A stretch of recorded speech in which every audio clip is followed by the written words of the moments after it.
حول الوسائل البديلة للسجن ومكاتب المصاحبة، وذلك معناها بحضور ثلة من السادة قضاة تنفيذ العقوبات والسادة دوائر الجناحية مساعد وكيل الجمهورية اللي باش يشرفوا معناها ويشرفوا حاليا على الدوائر الجناحية ومتابعة تنفيذ الأحكام الصادرة في المادة الجزائية. الورشة هذه تندرج في إطار معناها متابعة عديد الأنشطة اللي قام بها برنامج دعم إصلاح القضاء انطلاقا من مشروع التوأمة لفائدة الإدارة العامة للسجون والإصلاح، واللي المحور الثالث نتاعو معناها ينص على تركيز تدريجي لمنظومة المصاحبة في تونس من خلال اختيار 6 مكاتب مصاحبة في 6 محاكم ابتدائية اللي هي تونس، منوبة، بنزرت، المنستير، القيروان وجابس. كيف معناها في إطار مشروع توأمة وإلا بصفة مستقلة برنامج دعم إصلاح القضاء نظم عديد اللقاءات وورشات العمل لتحسيس السادة القضاة والسادة أعوان السجون اللي باش يتم تكليفهم بالعمل في مكاتب المصاحبة بأهمية إصدار أحكام قاضية بعقوبات بديلة، خاصة توا وإحنا معناها مشروع القانون تاع تنقيح مجرة الإجراءات الجزائية تمت إحالته على رئاسة الحكومة وباش يتم إحالته على مجلس النواب لمناقشته. وفي المشروع هذايا ثم برشا جديد حول قائمة العقوبات البديلة، الصلاحيات اللي باش تتوسع معناها لفائدة قاضي تنفيذ العقوبات باش تمكنوا من متابعة أكثر معناها نجاعة وأكثر فائدة للسجين. هذا الكل معناها تشجيعا لمنظومة التأهيل وإعادة التأهيل وذلك لتفادي العود والتقليص من نسبة العود. اليوم في تقديري هامة جدا لأن جمعت الأطراف المتداخلة الكل في موضوع العقوبات البديلة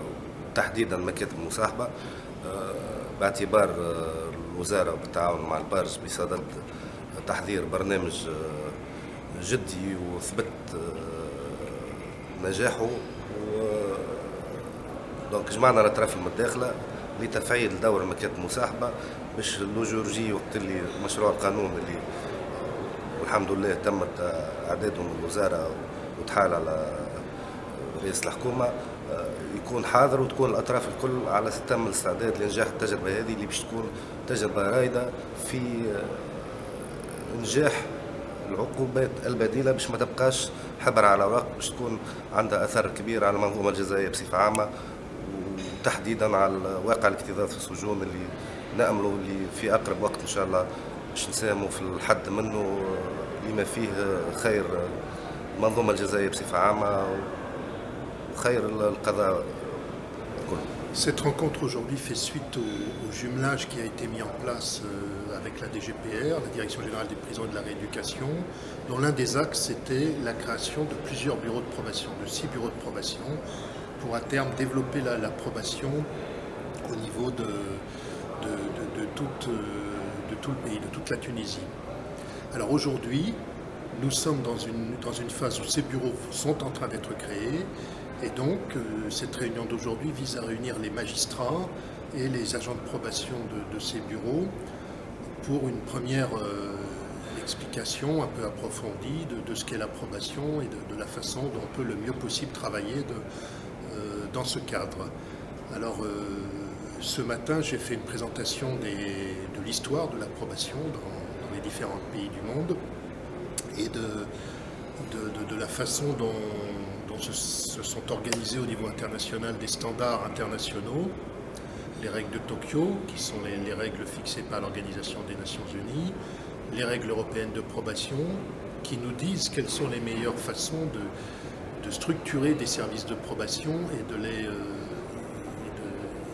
les faire fonctionner. C'est notre référence commune et c'est sur ces bases-là que s'est mis en place le travail du jumelage.